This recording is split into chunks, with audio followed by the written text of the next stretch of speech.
point of view in a novel is basically the perspective from which you're writing. So we can understand that in sort of grammatical terms. If you think back to those French lessons you took at school where you learned je suis, tu es, il est, you know, first person, second person, third person. So that's point of view. If I write, I am going to murder someone tomorrow, that's first person point of view. If I write, he was going to murder someone tomorrow, that's third person point of view. So it's basically which grammatical choice you make in order to tell your story.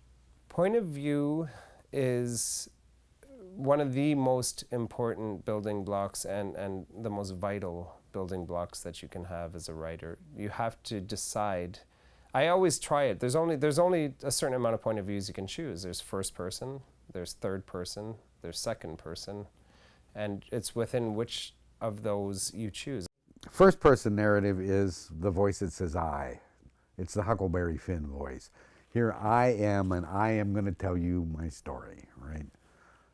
Hemingway said all American fiction grows out of Huckleberry Finn. I think he's probably right. That is a landmark book where you get this strong, distinctive voice saying, you know, the thing about a first-person narrative, it's a very intimate contract with the reader. And in terms of writing it, all you have to do is remember who you are and get the voice right. As long as you are the narrator, you're fine. You can't get in trouble. Third person is the kind of narrative that said, you know, he stood up and walked to the window, or she sat down and picked up her coffee cup. You know, so you're telling a story about someone. Limited third person is basically just exactly first person, except the pronoun has changed. It's very straightforward. So if you're ever to write in limited third person, all you have to do to test that you're doing it properly is change any of the pronouns from he or she to I, and it will make perfect sense. And that's it's the simple, easy test for making sure that you're writing in a tight limited third perspective.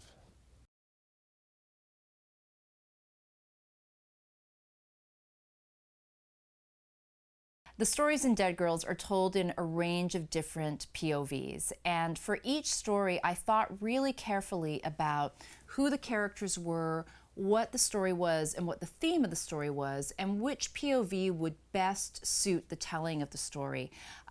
So some stories went through several drafts where I tried out different POVs to see which ones would fit the best, whereas others I knew right away that this story was a story that had to be told in the first person. It was very driven by the character's voice. But a lot of that book was about experimenting with different POVs and how they interacted with the story and the theme of the story.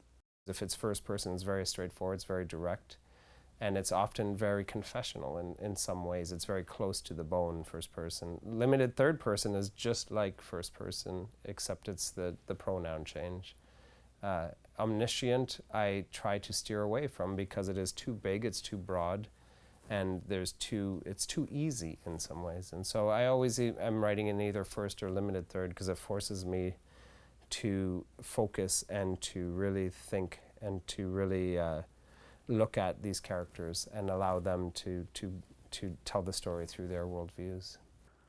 First-person narratives are a very intimate contract with the reader, and in order to go into a first-person voice, I have to know that voice really inside and out and intimately.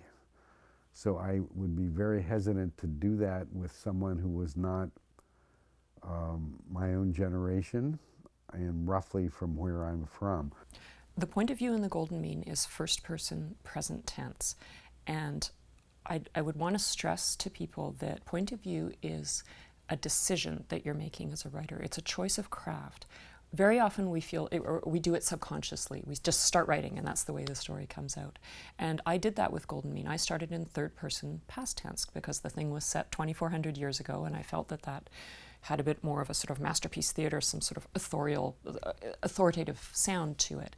And it was dead on the page, it just didn't work. And as soon as I put it into first person present, it made those ancient characters come to life. It made it so much more immediate. Instead of, you know, he was riding his horse to the palace, it's, you know, I'm riding to the palace. And suddenly it's like, boom, you're in the character's head.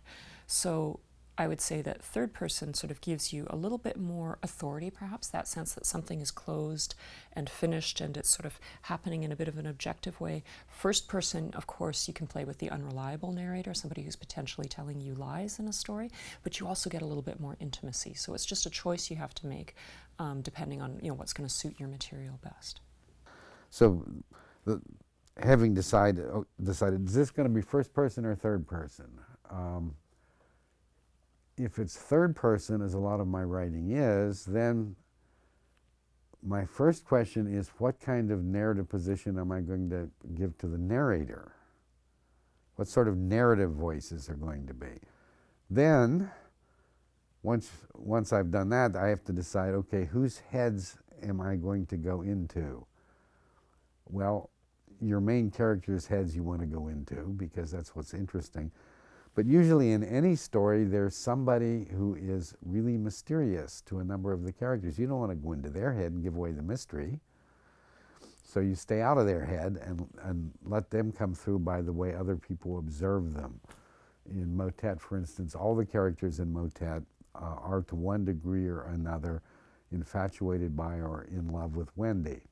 We never go directly into her head. That would blow the mystery, right? So there are all these maneuvers I have to do before I can decide how this particular book structures itself around narrative.